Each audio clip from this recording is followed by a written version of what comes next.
Good morning and welcome to our very first Ludlow Thompson webinar. Thank you very much for joining us this morning. My name is Sonia Fry and I'm the Head of Marketing here at Ludlow Thompson. Today we'll be looking at the London buy-to-let market and how it has fared over the period since the first national lockdown in March, and how by adopting our 6R strategy you can achieve buy-to-let resilience. In a minute I will introduce our Chairman Stephen Ludlow, who will be presenting the webinar today. If you have any questions during the presentation, please use the Q&A function within the webinar to send these over. And at the end, we will randomly choose a few to answer live. So without further ado, I'll hand over to Stephen Ludlow, who is well known as a market commentator, is an experienced agent, and also a buy-to-let investor himself. Stephen, over to you. Thank you, Sonia.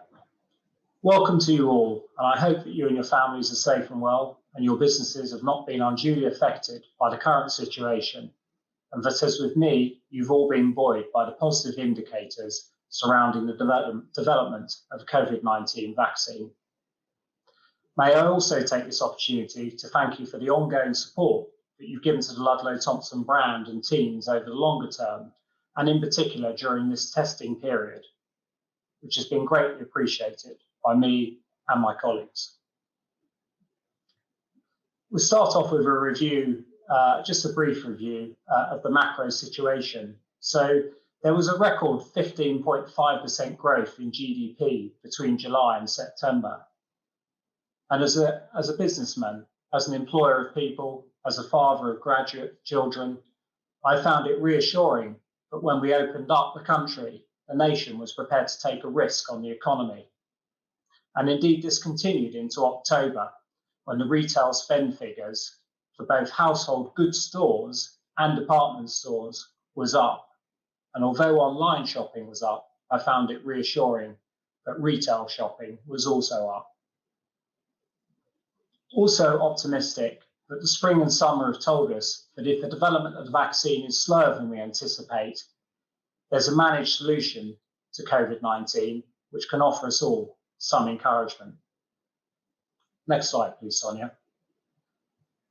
In terms of the property market, the fundamentals of London property have led to a 3.8 price increase year on year, which really, given the circumstances, is quite remarkable. Why is this? Well, London has an ongoing growing population, and indeed it's forecast to grow by 2.5% to 9.25 million people by 2025. And what I found particularly interesting was there are 193,000 economic migrants who moved to London between 2019 and 2020. So it's simple, supply and demand. 50% more home purchase and registrations took place pre-lockdown, but only 20%, there was only a 20% increase in the supply of homes for sales. And also, of course, there was a stamp duty concession. The point about stamp duty and the stamp duty concession often gets lost when people talk about house prices and rising house prices. But stamp duty concessions aren't just about house prices. Indeed, they're an accelerator to the economy. We saw a 27% increase in sales applications following the announcement of the stamp duty release back in July. And that included buy-to-let, which was the first time I felt that the government had given a recognition that the private rental sector is an increasingly important element for labour mobility, and labour mobility is fundamental of building an economy. And by releasing stamp duty, you're encouraging particularly first-time buyers to spend money on goods, on fitting out kitchens and employing contractors, as well as spending money over the counter in retail. So the accelerator to the economy, but the effect of stamp duty concessions shouldn't be lost on the Chancellor in his thinking going forwards. Interestingly, the effect of the American election, Joe Biden's result, and the AstraZeneca news about the developments of the vaccine have really failed to lift the FTSE above the buffer of 6,500, and which is the same as it was in February 2020. There's also been forecast by AJ Bell a 14% drop in FTSE 100 dividend forecast for 2020. So why am I mentioning this fact? Well, across this period, buy-to-let then has outperformed the major asset classes, including commercial property. And the advantage you've got over investing in equities is effectively you are your own asset manager. Next slide, please, Sonia. So, like many COVID legacies, from bumping your arm to saying hello, or branded face masks, the R is very much now a part of our culture. And so I thought I'd look at 6 R's, but these R's stand for the effective reproduction techniques for successful buy-to-let investment. And I'll take you through these one by one and make points. And then as questions come up, as Sonia said earlier, please ask. So first of all, reevaluating pricing. Well, it's fair to say that residential rents have not been immune from the COVID-19 economic effect, with generation rent most exposed to furlough and short-term working. And this has predominantly resulted in a 6% fall year on year in rents. Airbnb stock had flooded the market with lookalike accommodation. What do I mean by that? High-end, new build, 2-bed, 2-bath. And this has led to an oversupply, particularly in the areas around the city where we've seen an oversupply of stock. And this, of course, has led to driving prices down. This has been compounded by deferred student occupancy. Whilst overseas applicants to the top London universities are up 9%, many people have been taught online for this term and have deferred arriving until 2021. And then a third and important element is that the tiered lockdown has affected particularly lower end workers in terms of the economy, or lower paid workers in terms of the economy, so Pret, pub and club staff. And when you combine these factors, they've meant that the rents, particularly now that we're off season, for 3 and 4 bedroom share flats are down as much as double digit. But the key about letting long term, and as Sonia said, I've been an investor myself in buy-to-let for over 20 years, is to avoid the void. Be receptive to offers based on the quality of the applicants and a long-term commitment in terms of the length of tenancy. Next slide, please, Sonia. So we hear this word a lot. It's another COVID expression, the new norm. So what trends have we particularly seen surrounding the new norm? Well, the biggest is that 50% of people at the moment are inclined to work from home. And post-lockdown, 66% anticipate that they would do so for 3+ days per week. How then can we respond to this? Well, we must repurpose our properties to meet market trends, respond by creating workspace to suggest what Zoopla, the online property website, suggests is a 30% increase for registrations for working from home accommodation. How does that translate into reality? It means that 2-bedroom properties are now being used as 1-bedroom properties plus an office, or 3-bedroom properties are being used as 2-bedroom properties with a common room so that sharers working from home can have a working environment. There's also been a 98% increase in demand for outdoor space. So look, it's difficult if you haven't got outdoor space to create it. But one thing we'll be covering off in our newsletter series is where we've taken one of our properties, which has a flat roof above the shop below it, and we've applied for planning permission to put a roof terrace on there with roof tiles, balustrade, planting pots and roof tiles. And as we come back into the summer season, we're future-proofing that property either for a reletting or a renewal by the existing tenant. And broadband is it. With people working from home, you know yourselves the importance of strong broadband and communication. And that's a 50% demand requirement from tenants looking for property. So ask yourself about where your property is located. Is broadband available 24/7? And who's the best provider for your postcode? Next slide, please, Sonia. Well, the third trick, of course, is refinancing. We said earlier that rents are coming down, but also, of course, the base rates come down and the availability of mortgage products has also become available. And this is particularly common to Ludlow Thompson landlords. Many of you on today's webinar are historical landlords who've been in the sector for a long time. And therefore, because you have attractive loan to values and you have pepper pot properties, what do I mean by pepper pot? Very few of you have new build properties in the same block. You have them spread right across London in different locations and different types of properties.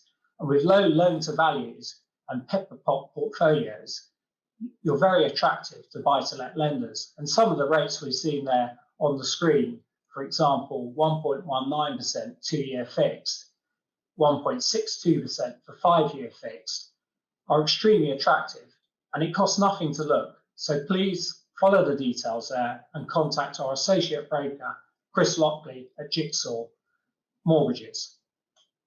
Next slide, please. To some extent, this is where R3 meets R4, because if you refinance for a fixed term and enter into a long-term tenancy agreement to match it, you can enjoy visual cash flows for a fixed term. The modelling I've done here looks at 2-year profiles and 3-year profiles. So what I've worked on is I've looked at 2 single-year tenancies as opposed to looking at 1 2-year tenancy, so a fixed term 2-year tenancy. And I've looked at 3 single-year tenancies as opposed to 1 single 3-year tenancy. And you can see that the net return on the longer term tenancies, both in the 2-year example and the 3-year example, are higher. Now, I've done this by looking at our average rent for Ludlow Thompson's portfolio across the board, and also by looking at our average sales price. That's where I've got my yield from. Each 1-year letting is interestingly superseded by our average void period of 11.5 days. I've also estimated the administration costs that are related to a new letting, and also an interesting thing that I'm sure you're all familiar with as experienced landlords is every time you have a new letting, you'll find that the incoming tenant wants an element of repair, whether that's a redecoration, etc., whereas an existing tenant gets quite used to living there. And indeed, on some of my properties, I've had tenants make the most splendid improvements themselves. So when you put those costs in of a single letting over a long-term letting, that's where you get the difference in the net yields of the 2 models. And I think I've been fair because I've also put in a 1.7% increase in rent on the single lettings, which is aligned to wage inflation, because remember, rents tend to correlate with wage inflation. So there we are, that's the model. So really R3 and R4. So if you were saying to me, what's my one big tip from this morning? It's to say, lock into a fixed term mortgage, lock into a long-term tenancy, and enjoy visual cash flows and net returns that are higher than single tenancies and variable rate mortgages. Thank you, Sonia. So revisit and revify the offering. You know, I have to put my hands up myself and say that recently I visited one of my flats that was vacant. Now, some of you are outside of London, and of course you see that as our role, quite rightly, to keep you updated on your property. So ask your letting manager for a video walk around of the property. Interesting, during lockdown, we found that our videos, we now have 60% of our properties are initially viewed through a video viewing. So if you ask your letting manager for a video of your property, you'll be able to see it from the eyes of the tenant. And that's important. The property I visited last week, frustratingly, had a communal hall light out, and it comes off a main road. Very difficult to get a good initial impression when you're coming off the main road, walking into a passage with darkness. And again, it had a small second bedroom. So we've repurposed the second bedroom in order to put a desk in there. So these are the sort of tips I think we should be looking at for landlords to bring added value to their buy-to-let investment. Purchase perhaps on behalf of your tenant, working from home, ergonomic desk and chairs, respond to the new norm we talked about earlier. Facilitate living at home 24/7 with flatmates. Perhaps purchase a flat screen TV for your tenants. Make sure there's a microwave in the kitchen because more people are cooking at one time. Is there a dishwasher so that the standard can be kept up? Cycle racks for lifestyle, high-value bikes.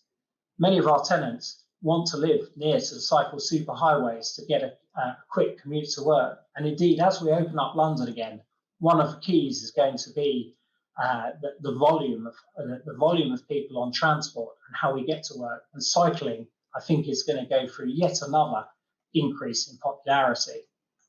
Install contemporary communications. I talked earlier about broadband, but VoIP, voice over IP, gives the tenant the opportunity of having a central London telephone number while sitting at their desk, and maybe a Sky package. And my view is I would consider bundling some of these extras into the rent, so therefore you maintain a higher headline rate, but the tenant gets the sort of facilities that are associated with the new norm of renting in London. On to the next slide, please, Sonia. So rewarded through resilience. I think with my last slide, my last set of slides, sorry, I want to reassure you about the long-term attractiveness of buy-to-let. So during this period of COVID and furlough, we obviously have had approach from tenants about deferring their rent for a period of time, or perhaps paying a lower rate for a period of time. But our rental deferments have been just 5%. And that compares to commercial property REITs, where tenant deferrals are up to 33%. So you can see really the tolerance of cash flows on the residential letting market compared to the commercial property market is very strong. And we'll reiterate that again in the next slide. At the moment, there are 1.6 million people still on furlough at the end of, were on furlough at the end of October. And yet look at London. London enjoys 5 boroughs with the lowest percentage of workers on furlough. Now, quite rightly, you'll be thinking, well, of course, that's Kensington and Chelsea, which it is, and the City, which it is, and interestingly, the London Borough of Richmond upon Thames. But actually, the Borough of Wandsworth, where our Wandsworth Tooting office is located, and the Borough of Islington, where our Finsbury Park office is located, are amongst those boroughs. And my own belief is because there is such a strong fundamental of both private and public sector employment. And look at our performance in arrears. After the shock of the first quarter, with many in lockdown for extended periods and initially going on furlough, we recorded rental arrears of 2.44%. That's dropped already by Q3 as people are gradually coming off furlough and returning to work in the London market, and arrears are now down to 1.79%. And reassuringly to you as London landlords, how does that compare with the rest of the country? Well, Belvoir, who have the national franchise network, amongst their franchise holders, reported in their latest set of accounts that the rent arrears in their network were 4.9%. So you can see how London outperforms in terms of the tolerance of cash flows when it comes to rent arrears. So really, the other interesting fact which comes from Zoopla is the highest percentage of moves in London come from within London. So this suggests that people trade up or perhaps take different size accommodation within London.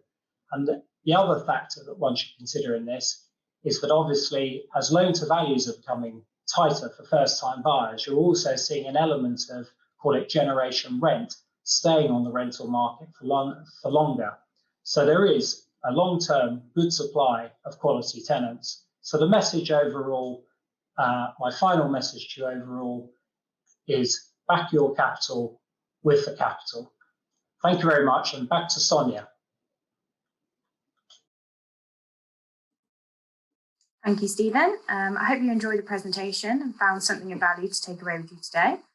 I can see we've had a number of questions come through while Stephen's been presenting, so I'll choose some at random for Stephen to answer live. And if there's any that we don't get to, we'll answer directly with you after the webinar. So first up, we have a question that says, I'm looking to purchase a new investment. What type of property would you suggest I look for with long-term investment in mind, and why? Thank you. Well, I highlighted earlier, perhaps I could answer that another way around. What wouldn't I be buying? I highlighted that earlier when I talked about lookalike property. So I mentioned that one of the problems was that the market has been flooded with new build, 2-bed, 2-bath. So say, for example, you were to buy into a new build block where a lot of it had been bought by buy-to-let investors. say Sonia had bought a flat and I had bought a flat. If Sonia's flat's vacant and my flat is vacant, the only thing we can do is join in a race to the bottom, i.e. we can both reduce our rent.